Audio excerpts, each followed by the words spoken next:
Hello, everybody, and welcome to Beyond Mount Rushmore, the history you never knew you needed. And that is going to be very apropos today. Yeah. I'm Jeff Hickcox. Across from me, our self-proclaimed presidential historian, Stan Nawalaniec. Hi, everybody. How you doing, Hi. Stan? I'm doing good, and I do know what we're talking about today. And in talking about what we're going to talk about today, I got to do a little quiz for everybody out there so that they truly understand the man that we're going to be talking about. Okay. 250 years we're celebrating this year as a country. Yeah.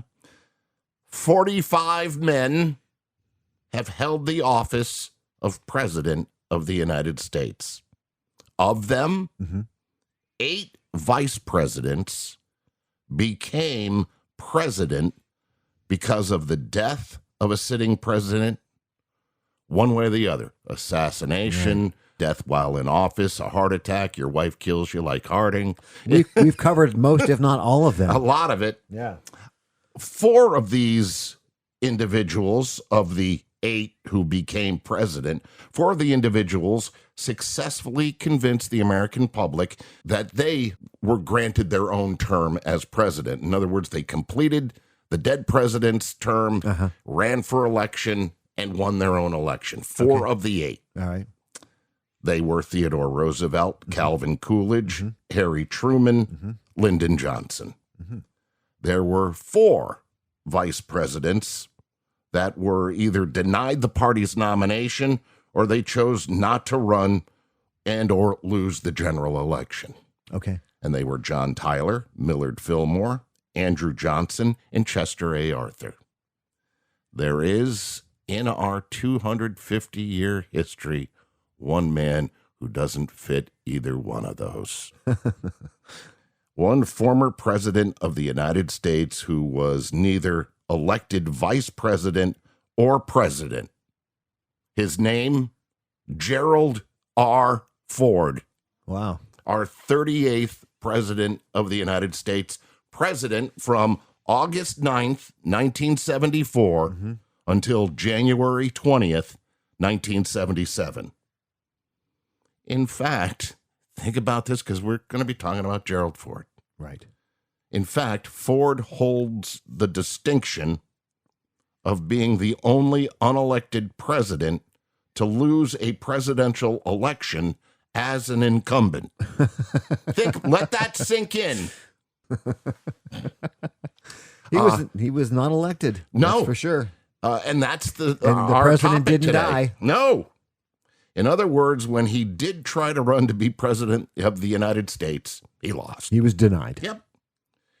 And it all started with Richard Nixon. Richard Milhouse Nixon. He was the cause of it, but we're not there yet. Okay. Let's find out who Jerry Ford is. Yeah, let's do that. Born Omaha, Nebraska, July 14th, 1913, raised in Grand Rapids, Michigan. Ah, there you go. You and I were talking about it. A lot of people don't know this. His birth name, Leslie Lynch King Jr. Nowhere near Gerald or Ford. Nope. Ford's parents separated just 16 days before his birth. Oh, wow. They broke up. His mother remarried, and her new husband, Gerald Rudolph Ford, though never formally adopting Gerald Ford, allowed the baby to have his name. It didn't become official, stamped, you are now Gerald R. Ford, until 1935 when Gerald Ford was 22 years old. So for 22 years, they called him Gerald Ford, but that was not his birth name, his Correct. given name. Yep. Nobody ever used that name. Nope. Things were different back then. Yes. You know, you have a soiled woman. Lord. But the baby is my baby, and he's Right. Gerald Ford, but never officially changed until he was 22. Wow. He attended the University of Michigan, where he played football. He was good. He was very good. A lot of people joke around how when he was president, I mean, who can forget Chevy Chase falling all over the Saturday Night Live stage? Because he was clumsy. He would play golf, hit a golf ball into the crowd, clock somebody in the head. He would stumble down the steps. You think Joe Biden was bad. Ford was falling all over the place. He was bad. But he was a stellar athlete. I mean, he could have been an NFL player. Yes, he could have. He was that good, and he was that athletic. Yeah. But once you get a label stuck to you, it stays. As a matter of fact, I think he turned down some NFL options, didn't he? Oh, he was. That was going to be his life. Yeah. He was going to be an athlete. Right. After finishing at the University of Michigan, he attended Yale Law School. Mm-hmm. He's no dummy. No. Afterward, he served in the U.S. Naval Reserve from 1942 to 1946. Right. Now, I say in our headline, the person who was elected, Gerald Ford, the person who was elected to nothing. Right. He did win one regional national election. He did. And that was way back in 1948 when he was elected to the House of Representatives from Michigan's 5th Congressional District. He served in this capacity for nearly 25 years, and the final 9 of them as House Minority Leader. You can look at it today like Ilhan Omar and AOC. Mm-hmm. They're in the House of Representatives, and very few people voted, just their district. Right. It doesn't matter how big of a district it is, you get to go on to the national stage and be a representative for your district. It could be a few thousand people, depending on the state and the territory. Get a load of this. So Gerald Ford in 1948 becomes the representative for the 5th Congressional District of Michigan. At the time, 246,000 people voted for him out of a population nationally of 147 million people in 1948. Right. So just not even 250,000 people put him on the national stage, and he stayed there forever. And led to where he was, and that means the only time he was ever elected was by 250,000 people in one corner of the state of Michigan. Correct. And he stayed there for 25 years, and get a load of this. He saw himself, Mr. Ford, how do you see yourself? Mm-hmm. Well, I'm a negotiator, I'm a reconciler, and the record proves this. You know why? Yeah. Because in his entire time in the House of Representatives, he did not write a piece of major legislation, not one piece of legislation. So he did nothing. This 250,000 elected nondescript congressman becomes the president of the United States. As our story continues. Not a single piece of legislation. Wow. Doesn't want to rock the boat. Right. Wants to toe the party line. Right. I'm a good Republican. I'm sure he voted for everything that they put up. Yep. And I even point this out in my notes. Make sure you mention to our listeners, he was just playing the role of I do what I'm told to do for the party. That 5th district keeps putting me in here. Yeah, that's the problem with Congress. Now, how does Gerald R. Ford continue to be the good Republican when he's called upon? And he was called upon. Mm-hmm. Following the assassination of President John F. Kennedy, new President Lyndon Johnson put together a commission of leaders that were supposed to be irreproachable. Right. The most respected leaders around. He wanted these guys to investigate the assassination of John F. Kennedy. The Warren Commission? And it was the Warren Commission. Okay. Supreme Court Justice Earl Warren, unimpeachable. Right. Earl, Chief Justice of the United States Supreme Court. Right. You're going to head this thing up. It's going to have both Democrats and Republicans, and you guys are going to, Johnson orders them, go and find out what went on. Well, the Warren Commission, as we now know, full of holes and poorly investigated. Horrible. One of those on the Warren Commission, Gerald Ford. The nondescript congressman from Michigan. Yep, he's going to be one of these people, and you're going to do it the way we want, right, Jerry? Right. To this day, that Warren Commission is flawed. And in fact, there was in the 70s another commission that went and said it's flawed. Yeah. But it's still on the books. Lee Harvey Oswald was the lone assassin of John F. Kennedy. And Gerald Ford was on the Warren Commission. Good guy, Gerald Ford. Right. Now, as I told you when we got into this, all of the problems for Ford in the country started with Richard Nixon. Yes. But it doesn't start with Watergate. Okay. It starts just a little before Watergate. On October 10th, 1973, Spiro Agnew, Vice President of the United States, resigns. Investigative reporters and Democratic operatives had pursued rumors that Agnew had been corrupt during his years as a Maryland official and governor of the state. It also appeared he was taking improper payments all the way to the time he was vice president. Ouch. That's what he was accused of. Now, keep in mind, he denied it. Okay. I didn't do it. Right. But the pressure was so much and things were starting to heat up with Watergate. It did not look good for Spiro Agnew. As I said, he denied the charges. But for, as he put it, the good of the country, I will step down as vice president. Right. Now, soon after his resignation, get a load of this. These are things that your teacher will not teach you. Soon after his resignation, Spiro Agnew moved to his summer home at Ocean City, Maryland. Nice place. To cover urgent tax and legal bills. He had tax problems. Oh, boy. And he had a lot of legal bills. The allegations, he had to defend himself for a while. Yeah. He didn't have a lot of money, and he was bad on his taxes. Flat busted. Yep.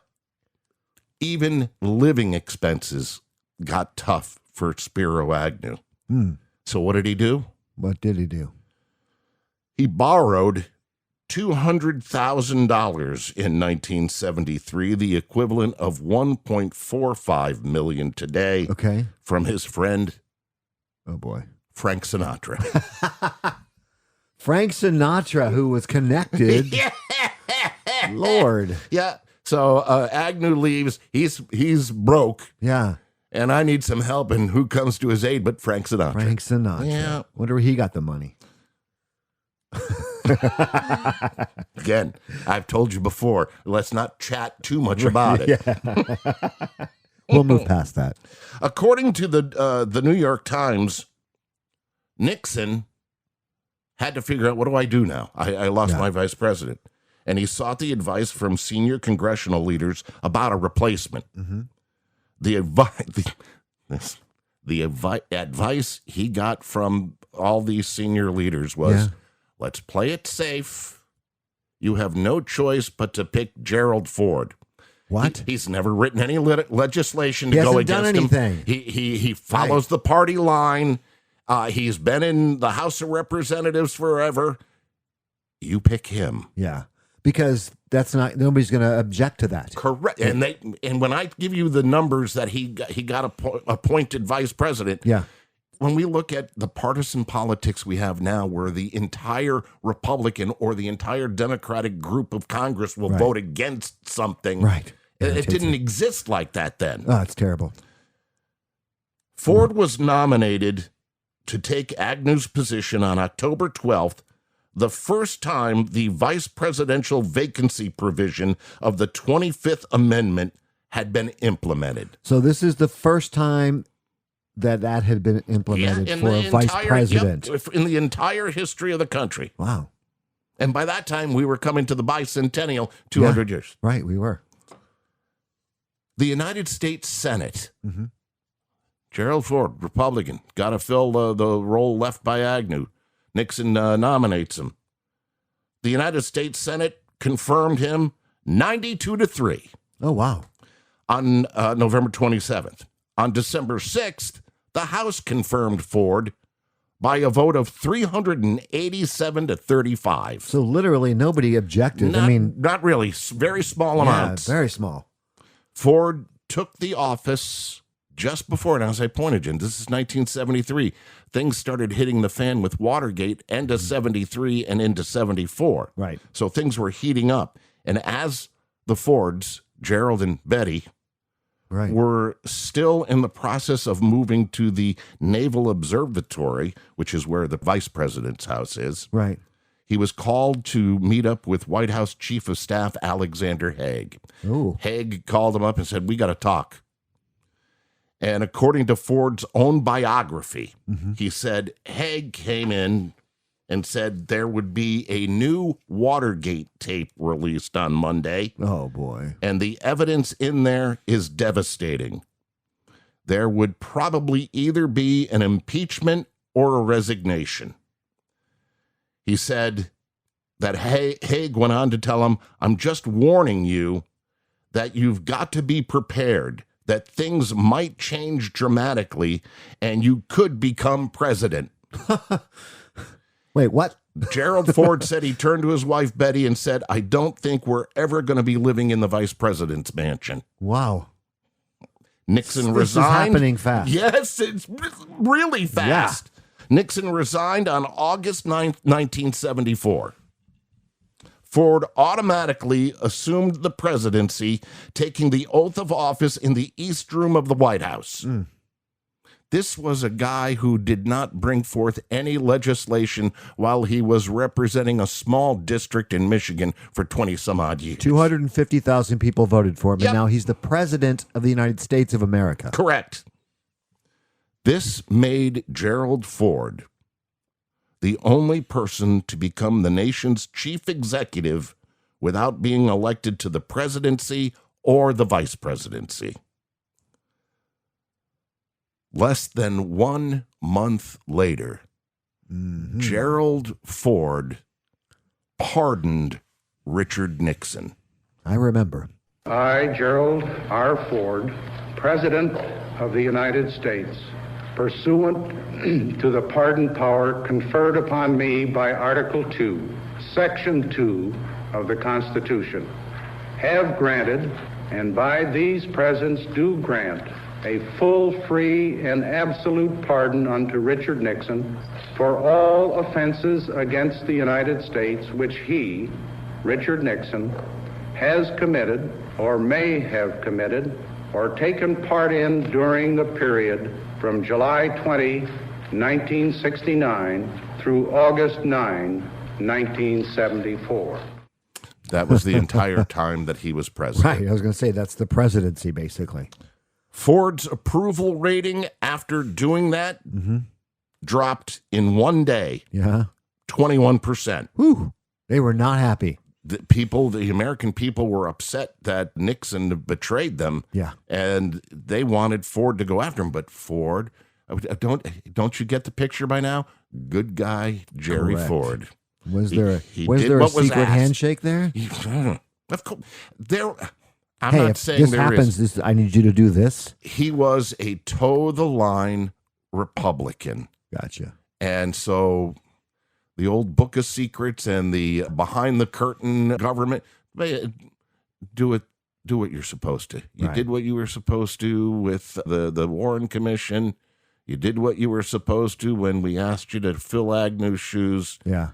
Do what's best. Now, officially, he did this to start the healing, which, in fact, it did. It did, actually, yes. Somebody had to do something. So many people at the time looked at it negatively. But if you look in the course of history, he probably did the right thing. He did. A lot of other people went to jail. Nixon didn't. He did not. But did we want a president of the United States to go to jail? Right. 1974 was the congressional midterm elections here in the United States, and they were a disaster for the Republicans. Well, that's kind of, to be expected. Right. And then think about this for a moment. So Gerald Ford is president of the United States. The Democrats come in and sweep the midterm elections. They gain control of everything except the presidency. Yes.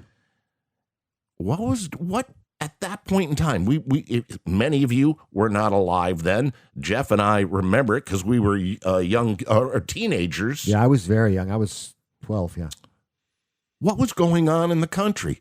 A lot of crap. A lot was going on. This was such a tumultuous time, Stan. I remember all of these things happening, and there were a bunch of things even behind that were happening. Gas rationing, odd, even license plates. Yep. You had the swine flu. You had inflation going off the charts. Yeah. The Soviet Union was rattling their saber. We were getting into a huge Cold War, the Berlin Wall, all of that stuff going on, the Mideast oil crisis. Yep. By the way, inflation was so bad. Somebody had the bright idea when Ford was in the office to start handing out WIN buttons, WIN, whip inflation now. It was double digit. Yeah, I mean, mortgages were in the 20%. Yeah. 20. And don't forget this. He's not in office very long. He had two assassination attempts against him. That's true. One of them, Squeaky Fromm. Yeah, she was a Manson girl from the very beginning, going all the way back to the murders. The ranch. She was part of the ranch. Yeah. She tried to kill Gerald Ford. Yeah. A Secret Service guy put his hand in the gun as the hammer came down and stopped the gun from going off. Can you believe that? Yeah. So 2 assassination attempts. Did you say within 17 days? Yeah, very close together. Wow. Very close together. In 1976, we're into an election year now. Bicentennial year, by the way. Ford, at the urging of the party, reluctantly agreed to run for his own election. So he didn't really want to do it. He had planned before Nixon asked him to be VP. Yeah. He had planned to just finish out his term and retire. Oh, He okay. said, He was done. Yeah. Okay. But so now it's election time, and he reluctantly agrees, I'll run for president. After getting through the primaries, Ford got the Republican nomination. Didn't he had to beat Ronald Reagan? I'll get into that. Okay, sorry. But the short answer is yes. Okay. But there's also good guy Gerald Ford. The party wanted Gerald Ford, and I'll get into that Okay. in a little bit. But you're right. Okay. So after getting the Republican nomination, Ford now had to face Democrat Jimmy Carter in the general election. Carter was popular. He was an outsider. And Ford was viewed as a big-time insider and not popular at all after the Nixon pardon. They were both good guys. They were both good guys. They both became friends. Yeah. But as we said earlier, during this election, Ford's portrayed as clumsy. He's portrayed as not very smart. In fact, there was stories going around that as far as foreign policy goes, he had no grasp of foreign policy and let Henry Kissinger deal with that, his Secretary of State. Well, he hadn't written any legislation. I'm sure he doesn't know anything about foreign policy. Yeah. Well, as the president, you're supposed to. Thank goodness Dr. Kissinger was there. Yeah. So for the first time in 16 years, we had presidential debates on television. Yeah. During the second Carter-Ford debate, Gerald Ford left no question that he really didn't know what was going on foreign policy-wise. There is no Soviet domination of Eastern Europe, and there never will be under a Ford administration. I'm sorry, could I just follow? Did I understand you to say, sir, that the Russians are not using Eastern Europe as their own sphere of influence and occupying most of the countries there and making sure with their troops that it's a communist zone, whereas on our side of the line, the Italians and the French are still flirting with possibility. I don't believe, Mr. Franco, that the Yugoslavians consider themselves dominated by the Soviet Union. I don't believe that the Romanians consider themselves dominated by the Soviet Union. I don't believe that the Poles consider themselves dominated by the Soviet Union. Each of those countries is independent, autonomous. It has its own territorial integrity. And the United States does not concede that those countries are under the domination of the Soviet Union. Wow. He was doomed. He was wrong. Ford and his running mate, Bob Dole. Good guy, Really? Bob Dole, yep. I didn't realize that. And I realized when Ford got in, he had to pick a vice president. Yeah. He picked Nelson Rockefeller. He was the vice president, and Rockefeller did not want to be on the 76 ticket. And who was next in line as the good Republican? Bob Dole. Bob Dole. So, Bob Dole, running mate, Ford, that blew the election for him. Carter and Walter Mondale win. Ta-da. Handily. Ford said, okay, my presidential career is over with. I had wanted to retire even before Nixon asked me to become vice president. Right. Ford retired from politics after that. He played a lot of golf.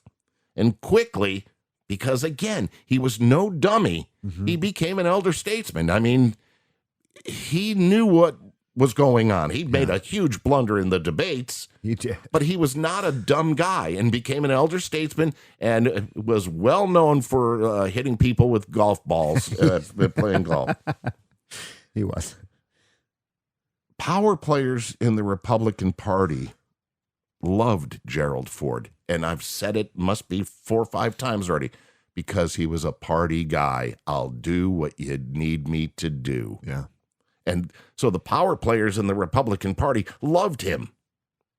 Those power players had one more task for Gerald Ford. He didn't want it. But they told him, we need you to do us one more favor, Jerry. You helped us with the Kennedy assassination. Yeah. You helped us with Nixon.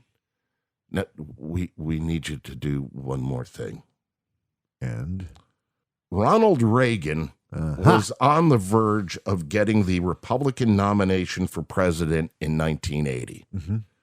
The Republican Party, and I will say this now, Ronald Reagan's beloved, yes. but the Republican Party hated Ronald Reagan. They did not want him to have the nomination. He was anti-establishment. He was an outsider. He was like how Trump is viewed today. Like Trump, yeah. You didn't know what Reagan was going to do. No. You didn't know. You just knew that he was a powerful guy. And a patriot. And a patriot. And like Trump, Trump, just a TV personality. Right. Reagan, he's just a movie star. He Right. did movies with Bonzo the Monkey. And Bedtime for Bonzo. he was so anti-establishment that, looking at your history, Ronald Reagan tried to get the nomination or made inquiries of trying to get the nomination for president in 1968, 1972, and in 1976. He really gave Gerald Ford a run for his money. He did.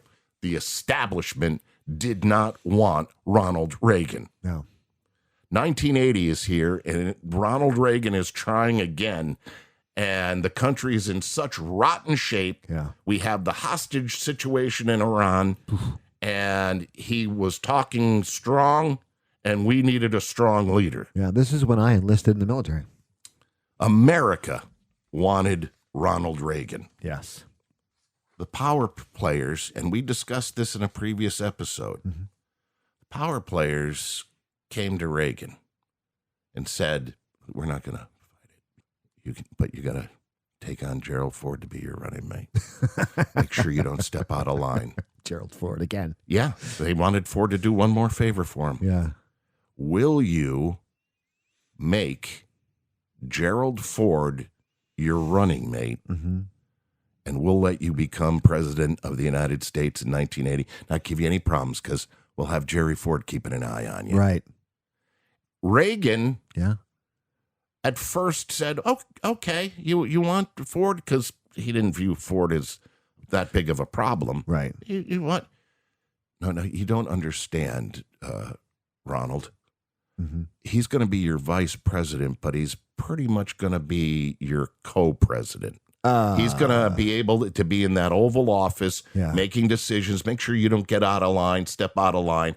And Reagan said, I don't know that I want that to happen. Right. And we've talked about it on a previous podcast. We did. Ford went on national television, on CBS, and told Walter Cronkite that he was being considered for a major role in the Reagan administration. Yeah. And when Ronald Reagan saw him on the Tiffany network mouthing off, he said, that's effing it. Yep. You're not any part of this. You're not. No, he didn't say that, but he thought that. Now, he did select George H.W. Bush.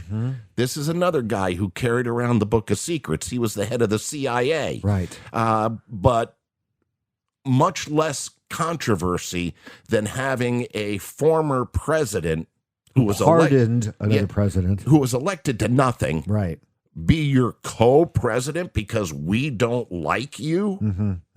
No. And of course, who's one of our greatest presidents of all time? Ronald Reagan. Yeah. Whether you love him or you hated him, he made a mark in the history of the United States. Yeah. Yeah, you're right. The patriotism was at an all-time low during that time period, especially after the hostages. Yep. And he brought back our faith in the country. Ford lived a long time. After that, they were done with him. He did what he was supposed to do. Yeah. Ford died on December 26th, 2006, at the age of 93. Yeah. His wife, Betty, started the Ford Center for Alcohol Rehabilitation. Yeah. She passed away a little more than 4 years later on July 8th, 2011. She also died at the age of 93. Huh. How about that? Both at the same age, just different years. A couple other things to note. Ford was the last surviving member of the Warren Commission. Everybody else in that commission had passed away. He was the last one. And in true good guy Republican style, Ford never wavered on the commission's outcome. Never elaborated, just said, this is what we found, and did not stray from a flawed commission. I mean, maybe we should do a story on that sometime. That would be a 5-parter, but if you want to. Great story. He also, by the way, never, to the day he died, good Republican, he never regretted pardoning Richard Nixon. He was asked if he had a chance to do it again, would you? Never regretted it. Held the line until his death. Yeah. Again, I think he did the right thing. The pardon in that whole situation is the reason my parents voted for Jimmy Carter. That's right. Absolutely true. Yeah. And many, many, many Americans did. Yeah, for sure. Great story. Thank you. 2 weeks. Yes. What do we got? The Secretary of the Treasury and a founding father, Alexander Hamilton. Love that guy. Yeah, he was involved in a duel with Vice President Aaron Burr. He was. We know that Andrew Jackson was involved in many a duel. He was. Did you know Abraham Lincoln was? I did not know that. In 2 weeks, Abraham Lincoln and the duel really at Bloody Island. It's a good story, and it is a story. The ending is phenomenal. You think Lincoln in a duel, well, he did become president, so the duel could not have been successful. Right, he must have won that one at least, let's hope. I'll have all the details in 2 weeks. Our self-proclaimed presidential historian, Mr. Stan Nawalaniec, ladies and gentlemen. I'm Jeff Hickcox, and this has been Beyond Mount Rushmore, the history you never knew you needed. Check us out on Facebook. We're going to have another contest for T-shirts. Yes. We had a couple of winners. We're going to have some more.